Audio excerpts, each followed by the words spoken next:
ಜೈ ವಿಷ್ಣುದಾದ. ಏನು ಇವತ್ತು 25 ವರ್ಷ ಆಯಿತು ಮತ್ತೆ ರಿಲೀಸ್ ಕೋಟಿಗೊಬ್ಬ ಆಗಿದೆಯೋ, ಈ ಜನಸಾಗರ ಜನಪ್ರೀತಿ ಇದೇ ವಿಷ್ಣುದಾದ ಅವರು ಸಂಪಾದನೆ ಮಾಡಿದ್ದು. ಏನು ಸಂಪಾದನೆ ಮಾಡಿಲ್ಲ ಅಂದರೂ ಪರವಾಗಿಲ್ಲ, ಅಭಿಮಾನಿಗಳ ಹೃದಯವನ್ನು ಗೆದ್ದಂಥ ಹೃದಯವಂತ ಪುರುಷ ಅವರು ಡಾಕ್ಟರ್ ವಿಷ್ಣುವರ್ಧನ್ ಮಹಾರಾಜ್. ಅದಕ್ಕೆ ಹಾಗಾಗಿ ವಿಷ್ಣುವರ್ಧನ್ ಅವರ ಸಿನಿಮಾ ಅಂದರೆ ಅಷ್ಟು ಕ್ರೇಜ್ ಆಗಿರುತ್ತೆ. ನಾವು ಎಲ್ಲ ಕೆಲಸ ಕಾರ್ಯಗಳನ್ನು ಬಿಟ್ಟು ಅವರ ಅಭಿಮಾನಕ್ಕೆ, ಅವರ ಪ್ರೀತಿ ಮತ್ತು ಹೆಣ್ಣು ಮಕ್ಕಳಿಗೆ ಕೊಡುವಂಥ ಗೌರವ ಅವರನ್ನು ಇವತ್ತುವರೆಗೂ ನಾವು ಮನಸ್ಸಲ್ಲಿ ಇಟ್ಟು ಆರಾಧನೆಯನ್ನು ಮಾಡ್ತಿದ್ದೀವಿ. ಆರಾಧ್ಯ ವಿಷ್ಣುವರ್ಧನ್ ಅಂತ ಕರಿತಿದ್ದೀವಿ. ಅಷ್ಟು ವಿಷ್ಣುವರ್ಧನ್ ಅಂದರೆ ನಮಗೆ ತುಂಬ ಪ್ರೀತಿ ಗೌರವದಿಂದ 25 ವರ್ಷದಿಂದ ಇದೇ ಕಲ್ಪನಾ ಚಿತ್ರಮಂದಿರ ಸಿನಿಮಾವನ್ನು ನೋಡಿದ್ದು. ಇದೇ ರೀತಿಯಾಗಿ ಫಸ್ಟ್ ಶೋವನ್ನು ನೋಡೋಕ್ಕೆ ಇವತ್ತು ಅಷ್ಟೇ ಪ್ರೀತಿಯಾಗಿ ಬಂದಿದ್ದೀವಿ. ಅದೇ ಒಂದು ಹೆಮ್ಮೆ, ಅದೇ ಖುಷಿ, ಅದೇ ವಿಷ್ಣುದಾದ. ಜೈ ವಿಷ್ಣುದಾದ. ತುಂಬ ಖುಷಿ ಆಗ್ತಿದೆ. ಯಾಕಂದರೆ ನಾವು ವಿಷ್ಣುದಾದ ಅವ್ರ ಮೂವಿನ ಆಪ್ತ ರಕ್ಷಕನೇ ಲಾಸ್ಟ್ ನೋಡಿರೋದು ಥಿಯೇಟ್ರಲ್ಲಿ. ಅದಾದಮೇಲೆ ನಾವು ಯಾವ ಮೂವಿ ನೋಡಿಲ್ಲ. ಇವತ್ತು ನಮ್ಮ 2K ಕಿಡ್ಸಿಗೆ ಆನಂದ ಆಗ್ಬೋದು. ಯಾಕಪ್ಪ ಅಂದರೆ ಹಳೆ ಕಾಲದ ಮೂವಿ ಎಲ್ಲ ಗೋಲ್ಡು. ಆ ಥರ ಮೂವಿ ನಮಗೆ ನೋಡೋಕ್ಕೆ ತುಂಬ ಖುಷಿ ಆಗ್ತಾಯಿದೆ. ಈ ಕ್ರೌಡ್ ನೋಡಿದ್ರೆ ನಂಗೆ ಒಂದೇ ಮಾತು ಜ್ಞಾಪನ ಬರ್ತಿರೋದು, ವಿಷ್ಣುದಾದ ಹೇಳಿದರು, ಯಾವುದೋ ಕಾಸು ಕಟ್ಕೊಂಡು ಗುಂಪು ಕಟ್ಕೊಂಡು ಕಟ್ಟಿರೋ ಸಾಮ್ರಾಜ್ಯ ಅಲ್ಲ, ಇದು ಪ್ರೀತಿ ಅಭಿಮಾನಕ್ಕೆ ಕಟ್ಟಿರೋ ಸಾಮ್ರಾಜ್ಯ ಅಂತ. ಇವತ್ತು ಪ್ರೂವ್ ಆಯಿತು. ಈ ಸಾಮ್ರಾಜ್ಯಕ್ಕೆ ಅವರೊಬ್ಬರೇ ಸಾಮ್ರಾಟು, ಯಾರೂ ಇಲ್ಲ. ಮತ್ತು ಕನ್ನಡ ಇಂಡಸ್ಟ್ರಿಗೆ ಒಬ್ಬರೇ ಹುಲಿ, ಅದು ನಮ್ಮ ವಿಷ್ಣುದಾದ. 25 ವರ್ಷಗಳಿಂದ ಕಾಯ್ತಾ ಇದ್ವಿ. ಈ ಚಿತ್ರ ಮತ್ತೆ ಬಿಡುಗಡೆ ಮಾಡಿರೋದಕ್ಕೆ ತುಂಬ ಸಂತೋಷ ಆಗ್ತಾಯಿದೆ. ನಾವೆಲ್ಲರೂ ಅಭಿಮಾನಿಗಳು ವಿಷ್ಣುವರ್ಧನ್ಗಾಗಿ ಇಷ್ಟು ದಿನ ಕಾದ್ವಿ. ಇವತ್ತು ಒಂದು ಸಂಭ್ರಮ.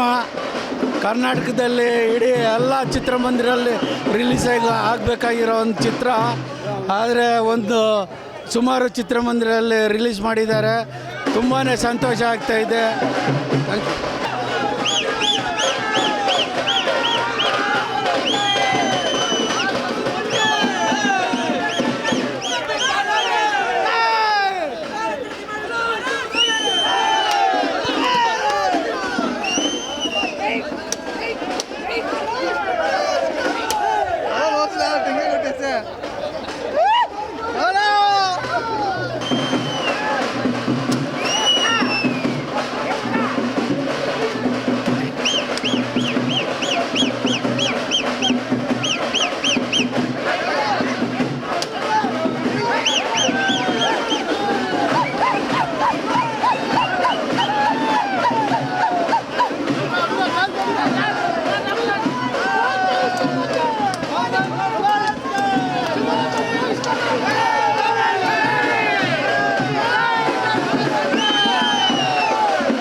ಮೈಸೂರು ಸರ್, ನಾನು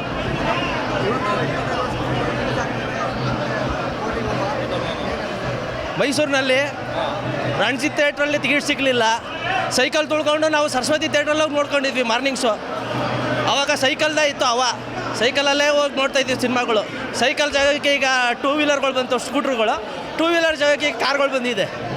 ಅಣ್ಣವ್ರು ಮಾತ್ರ ಯಾವತ್ತೂ ಚೇಂಜ್ ಆಗಲ್ಲ ಸರ್. ಈ ಥರ ರಿಲೀಸ್ ಪಿಕ್ಚರು ಅಣ್ಣವ್ರಿಗೆ ದಾಖಲೆ, ಅಣ್ಣವರೇ ಸಾಟಿ. Doctor Vishnuvardhan, Karnataka Ratna doctor Vishnuvardhan, Karnataka Ratna doctor Vishnuvardhan, Karnataka Ratna doctor Vishnuvardhan ಅಷ್ಟೇ. ಇವತ್ತು ಅದೇ ಕ್ರೇಜು ಸರ್. 10 ದಿನ ಮುಂಚೆನೇ ಫುಲ್ ಆಗಿದೆ. ನಮ್ಮ ಬೀಟ್ ಯಾರು ಬೀಟ್ ಮಾಡೋಕ್ಕಾಗಲ್ಲ. ಹಾಂ ಆಯಿತು ಅಣ್ಣ, ಎಲ್ಲರಿಗೂ ಧನ್ಯವಾದಗಳು. ನೋಡಿ, ನಾನು ಇದು ಈ ಪ್ರಸನ್ನ ಟಾಕೀಸ್ ಅನ್ನೋದು ಇದೆಯಲ್ಲ, ಇದು ಬಂದು ನನ್ನ ಚಿಕ್ಕ ಬಾಲ್ಯದಿಂದ ನೋಡ್ಕೊಂಬಂದಿರೋಂಥ ಒಂದು ಚಿತ್ರಮಂದಿರ. ಅವಾಗಿಂದನೂ ಇವಾಗವರೆಗೂ ತುಂಬ ಅತ್ಯುತ್ತಮವಾಗಿ ಕಾರ್ಯ ನಿವಾರಿಸ್ತಾ ಇದೆ. ಆಗೆಲ್ಲ ಬಂದು ಚಲನಚಿತ್ರಗಳು ಬಂತು ಅಂದರೆ ಗುಂಪಾಗಿ ಬರೋರು. ಆಗ ನಮ್ಮ ವಿಷ್ಣುವರ್ಧನ್ ಸಾರ್ ಇರ್ಬೋದು, ನಮ್ಮ ಡಾಕ್ಟರ್ ರಾಜ್ಕುಮಾರ್ ಇರ್ಬೋದು, ಶಿವರಾಜ್ ಕುಮಾರ್ ಇರ್ಬೋದು, ಅಂಬರೀಷ್ ಅವ್ರು ಇರ್ಬೋದು, ಎಲ್ಲರದು. ಆದರೆ ಈ ನಡುವೆ ಬರ್ತಾ ಇರೋ ಸಿನಿಮಾಗಳು ಬರೀ ಕ್ಲಬ್ಬಲ್ಲಿ 1000 ಕೋಟಿ ಸೇರಿತು, 150 ಕೋಟಿ ಸೇರಿತು, ಈ ಥರ ಮಾತಾಡ್ತೇವೆ ಹೊರತು ಮನಸ್ಸಿಗೆ ಆನಂದ ಕೊಡೋಂಥ ಒಂದು ಚಿತ್ರ ಬರ್ತಾ ಇಲ್ಲ. ಅಂಥ ಚಿತ್ರ ಇವತ್ತು ನಮ್ಮ ಪ್ರಸನ್ನ ಟಾಕೀಸಲ್ಲಿ ರಿಲೀಸ್ ಆಗಿದೆ. ಅದು ನಮ್ಮ ಸಾಹಸ ಸಿನಿಮಾ ವಿಷ್ಣುವರ್ಧನ್ ಅವರ ಕೋಟಿಗೊಬ್ಬ. ಇದು ಭಾಷಾ ರೀಮೇಕ್ ಆಗಿದ್ರೂ ಸಹ ಅವರೇ ಆದಂಥ ಒಂದು ಪರಿಕಲ್ಪನೆಯಲ್ಲಿ ಈ ಚಿತ್ರವನ್ನು ಮಾಡಿದ್ದಾರೆ. ತುಂಬ ಚೆನ್ನಾಗಿದೆ, ಜನಗಳು ನೋಡ್ಬೋದು. ಆದರೆ ನಾನು ಬಂದಿದ್ದೀನಿ, ನನಗೆ ಟಿಕೆಟ್ ಸಿಕ್ಕಿಲ್ಲ, ಇದು ನಿರಾಸೆ. ಈ ದಿನ ಶುಭ ದಿನ. ಕರ್ನಾಟಕ ರಾಜ್ಯದಲ್ಲಿ ಅತ್ಯಂತ ಅದ್ಭುತವಾದ ಹೆಸರುವಾಸಿಯಾದಂಥ ಕನ್ನಡ ಚಲನಚಿತ್ರರಂಗದಲ್ಲಿ ಕೋಟಿಗೊಬ್ಬ ಅನ್ನೋ ಚಲನಚಿತ್ರವನ್ನು ಪ್ರಸನ್ನ ಚಿತ್ರಮಂದಿರದಲ್ಲಿ ಈಗಾಗಲೇ ನಡೀತಾ ಇದೆ. ಲಕ್ಷಾಂತರ ಜನ ಅಭಿಮಾನಿಗಳ ಒಂದಂಥ ವಿಷ್ಣು ಅಣ್ಣ ಅವರು ಇವತ್ತು ಇಲ್ಲ, ಆದರೂ ಎಲ್ಲ ಜನಮನಗಳ ಹೃದಯದಲ್ಲಿ ಇವತ್ತು ನೆಲೆಗೊಂಡಿದ್ದಾರೆ. ಆದರೆ ನನ್ನ ಕಣ್ಣಿಗೆ ನನಗೆ ಇವತ್ತು ಸುಮಾರು 55 ವರ್ಷ ಆಗಿರ್ಬೋದು. ನಾನು ಪ್ರಥಮವಾಗಿ ವಿಷ್ಣು ಅಣ್ಣ ಅವರಿಗೆ ಸ್ಟಾರ್ ಕಟ್ಟಿದ್ದು ಅಂದರೆ ಶ್ರೀಮಂತನ ಮಗಳ ಪಿಕ್ಚರು. ಆಗಿನ ಕಾಲದಿಂದನೂ ಇವತ್ತು ರಾಮಾಚಾರ್ಯ ಅನ್ನೋ ಹೆಸರಲ್ಲಿ ಅವರು ರಾಮಾಚಾರಿ, ನಾನು ಪಾಪಣ್ಣಾಚಾರಿ. ಇವತ್ತು ಏನಾದರೂ ವಿಷ್ಣು ಅವರು ಅಜರಾಮರ ಅಜರಾಮರ ಅಜರಾಮರ. ಇವತ್ತು ಅಣ್ಣ ನಾನು ಇಬ್ಬರು ಇಲ್ಲಿಗೆ ಬಂದಿದ್ದೀವಿ ಅಂದರೆ ಯಾರೋ ಹೇಳ್ತಾಯಿದ್ರು ಫಿಲಮ್ ನೋಡಲ್ಲ ಅಂತ. ಬಟ್ ರಿಲೀಸ್ಗೆ ಈ ಕ್ರೇಜು ಅಂದಮೇಲೆ ಇದೇ ಥರ ಸಪೋರ್ಟು ನಮ್ಮ ಸೂರ್ಯನ ಮೂವಿಗೂ ಬಂದಿತ್ತು. ಸೊ ಇವತ್ತು ಕೋಟಿಗೊಬ್ಬ ರಿಲೀಸ್ ಆಗಿದೆ, ಅದು ರಿಲೀಸು. ಈ ಕ್ರೇಜ್ ನೋಡೋಕ್ಕೆ ಎಲ್ಲರಿಗೂ ಖುಷಿ ಆಗುತ್ತೆ. ಸೊ ಅಣ್ಣ ನಿಮಗೂ ಖುಷಿ ಆಯ್ತಾ ಇಲ್ವ ಇಲ್ಲಿಗೆ ಬಂದಾಗ? ಅಯ್ಯೋ ತುಂಬ ಖುಷಿ ಆಗ್ತೈತೆ. ಒಳ್ಳೆ ನೋಡಿ, ಜನಸಾಗರ ಸಕ್ಕದಾಗಿ ತುಂಬೈತೆ. ನಾನು ಎಲ್ಲರ ಅಭಿಮಾನಿಗಳಲ್ಲಿ ನಾನು ಒಬ್ಬ ಅಭಿಮಾನಿಯಾಗಿ ಇವತ್ತು ನೋಡೋಕ್ಕೆ ಬಂದಿದ್ದೀನಿ ಕೋಟಿಗೊಬ್ಬ ಪಿಕ್ಚರು. ನನಗೆ ತುಂಬ ಖುಷಿ ಆಗ್ತೈತೆ. ಅವನ್ನ ನೋಡಿ ನಾವೆಲ್ಲ ನಾನು ಕಲ್ತು ಬಂದಿರೋನು. ನಾನು ಯಾವತ್ತೂ ಅವ್ರ ಆಶೀರ್ವಾದ ನಮ್ಮಂಥ ಎಲ್ಲ ಕಲಾವಿದರಿಗೂ ಇರ್ತೈತೆ ಅಂತ ನಾನು ನಂಬ್ಕೊಂಡು ಹೇಳ್ತಾಯಿದ್ದೀನಿ. ಅಣ್ಣ ಒಂದು ವಾರದಿಂದನೂ ಹೇಳ್ತಾಯಿದ್ರು, ಇಲ್ಲ ಜೀವನ್ ಹೋಗಬೇಕು, ಮೂವಿಗೆ ಹೋಗಬೇಕು, ದಾದನ್ ಮೂವಿ ನೋಡಲೇಬೇಕು, ಥಿಯೇಟ್ರಲ್ಲಿ ಕುತ್ಕೊಂಡು ನೋಡಬೇಕು, ಒಬ್ಬ ಅಭಿಮಾನಿಯಾಗಿ ಕುತ್ಕೊಂಡು ನೋಡಬೇಕು ಅಂತ ಇದ್ರು. ಸೊ ಇವತ್ತು ಖಂಡಿತ ಬಂದಿದ್ದಾರೆ ಇಲ್ಲಿಗೆ. ಹೆಂಗೈತೆ ಅಣ್ಣ? ತುಂಬ ಖುಷಿ ಆಗ್ತೈತೆ, ಎಕ್ಸೈಟ್ಮೆಂಟ್ ಆಗೈತೆ. ನೋಡಿ ಇವತ್ತು ಟಿಕೆಟ್ ಸಿಗ್ತಾಯಿಲ್ಲ ಎಲ್ರಿಗೂ, ಆದ್ರೂ ಈಚ್ ಕಡೆ ನಿಂತ್ಕೊಂಡು ಎಲ್ಲ ಕಿಚ್ಚಾಡ್ತಾ ಇದ್ದಾರೆ, ವಿಷ್ಣುದಾದ ಅಂತ. ಈಗಾಗಲೇ ಇಲ್ಲಿ ಅನ್ನದಾನನೂ ಕೊಡ್ತಾ ಇದ್ದಾರೆ, ಎಲ್ಲ ಸ್ಪೀಡ್ಗಳು ಹಂಚ್ತಾ ಇದ್ದಾರೆ. ತುಂಬ ಖುಷಿ ಆಗ್ತೈತೆ. ಎಲ್ಲರೂ ದಯವಿಟ್ಟು ನಾನು ಹೇಳೋದು ಒಂದೇ ಒಂದು, ಎಲ್ಲೋ ಕೂತ್ಕೊಂಡು ಕನ್ನಡನ ಬೆಳೆಸಿ ಉಳಿಸಿ ಅಂತಲ್ಲ, ಇಂಥ ಪಿಕ್ಚರ್ಗೆ ಎಲ್ಲರೂ ಬಂದು ಉಳಿಸಿ. ಕನ್ನಡ ಪಿಕ್ಚರು ಎಲ್ಲ ಪಿಕ್ಚರು ಸರಿ, ಎಲ್ಲ ಬಂದು ಸಪೋರ್ಟ್ ಮಾಡಿ ಅಂತ ನಾನು ಕೇಳ್ಕೊತಾ ಇದ್ದೀನಿ. ನೋಡಿ, ಪ್ರಸನ್ನ ಟಾಕೀಸ್ ಆವಾಗ ನಮ್ಮ ಬಡ ಜನಗಳಿಗೆ ಇವ್ರಿಗೆಲ್ಲ ತುಂಬ ಫೇಮಸ್ ಆಗಿದ್ದಂಥ ಜಾಗ. ಇವಾಗ ನೀವು ನೋಡ್ತಾ ಇರ್ತೀರ, ಕ್ಯಾಮ್ರಾ ಹಿಡಿತಾ ಇದ್ದಾರೆ, ಎಷ್ಟು ಜನ ಕ್ರೌಡು ನಿಂತೈತೆ ಅಂತ. ನಾನು ಒಬ್ಬ ರಾಜ್ಕುಮಾರ್ ಅಭಿಮಾನಿಯಾಗಿ ಇವತ್ತು ವಿಷ್ಣುವರ್ಧನ್ ಫಿಲಮ್ ನೋಡೋದಕ್ಕೆ ಟಿಕೆಟ್ ಸಿಗ್ದಿರ ನಿಂತ್ಕೊಂಡಿದ್ದೀನಿ. ಅಂದರೆ ನಾವು ಒಂದು ಜನ್ರೇಷನಲ್ಲಿ ಆ ಗ್ಯಾಪಲ್ಲಿ ನಾವು ದುಷ್ಮಂತರ ಇದ್ವು.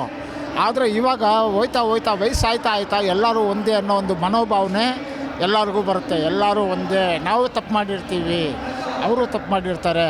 ಈ 50 ವರ್ಷ ಆಯಿತು ಈ ಫಿಲಮ್ ಟಾಕೀಸ್ ರಿಲೀಸ್ ಆಗಿ, ಸ್ಟಾರ್ಟ್ ಆಗಿ. ಆದರೆ ಆವಾಗ ನಂಜುಂಡಿ ಕಲ್ಯಾಣ ಅದು ಇದು ಫಿಲಮ್ಗಳು ಸೂಪರ್ ಹಿಟ್ಟಾಗಿ ಓಡ್ತಾಯಿತ್ತು. ಆದರೆ 10 ವರ್ಷದಿಂದ ಜನಗಳೇ ಬರ್ತಾ ಇರಲಿಲ್ಲ ಈ ಟಾಕೀಸ್ಗಳಿಗೆ. ಅಂಥ ಸಂದರ್ಭದಲ್ಲಿ ಈಗ ಹಳೇ ನಾಯಕರು ಹೀರೋಗಳಿಂದ ಓದುವ ಒಂದು 2-3 ತಿಂಗಳಿಂದ ಒಂದು ಸಂಪತ್ತಿಗೆ ಸವಾಲನ್ನು ಫಿಲಮ್ ಹಾಕಿದರು. ಆಗ ಇದು ಕಳೆ ಕಟ್ತು. ಈಗ ಕೋಟಿಗೊಬ್ಬ ನೋಡಿ ಇವಾಗ ಹೆಂಗೆ ಕಳೆ ಕಟ್ಟಿದೆ. ನೋಡಿ ಹೊಸಬರು ಏನೂ ಮಾಡ್ತಾಯಿಲ್ಲ. ಹಳಬರು ಇಲ್ದಿರ ಇದ್ರೇನು ಅವ್ರ ಕೈ ಚಳಕ ಹೆಂಗೆ ತೋರಿಸ್ತಾ ಇದೆ, ಅವರು ಅಭಿನಯ, ಅವರು ತಂದೆ ತಾಯಿಗೆ ತೋರಿಸ್ತಿರೋ ಮರ್ಯಾದೆ, ಅಕ್ಕ ತಂಗಿರ ಜೊತೆ ಬೆರೀತಾ ಇದ್ದಿದ್ದು ಹೆಂಗಿದೆ. ಈ ಹೊಸಬರು ಬರೀ ಏನೂ ಇಲ್ಲ, ಹಳಬ್ರದ್ದೇ ನಿಜವಾದ ಫಿಲಮ್. ಆ ಫಿಲಮ್ ನೋಡ್ಬೇಕಾದ್ರೆ ನೀವು ದಯವಿಟ್ಟು ಭೇದ ಭಾವ ಮಾಡ್ದಿರ ಬಂದು ಫಿಲಮ್ ನೋಡಿ. ಒಂದು ಟೂರ್ಗೆ ಹೋಗೋದು ಬೇಡ, ಅಮೇರಿಕಾಗೆ ಹೋಗೋದು ಬೇಡ, ಫಾರಿನ್ಗೆ ಹೋಗೋದು ಬೇಡ, ಲಂಡನ್ಗೆ ಹೋಗೋದು ಬೇಡ, ಬೇರೆ ಒಗ್ನೇಕಲ್ಗೆ ಹೋಗೋದು ಬೇಡ. ಒಂದು ಟ್ಯಾಕಿಸಲ್ಲಿ ಬಂದು ಒಂದು 100 ರೂಪಾಯಿ ಟಿಕೆಟ್ ಕೊಟ್ಟು ಒಂದು ಪಿಕ್ಚರ್ ನೋಡಿ, ಖುಷಿ ಆಗೋಯ್ತೆ.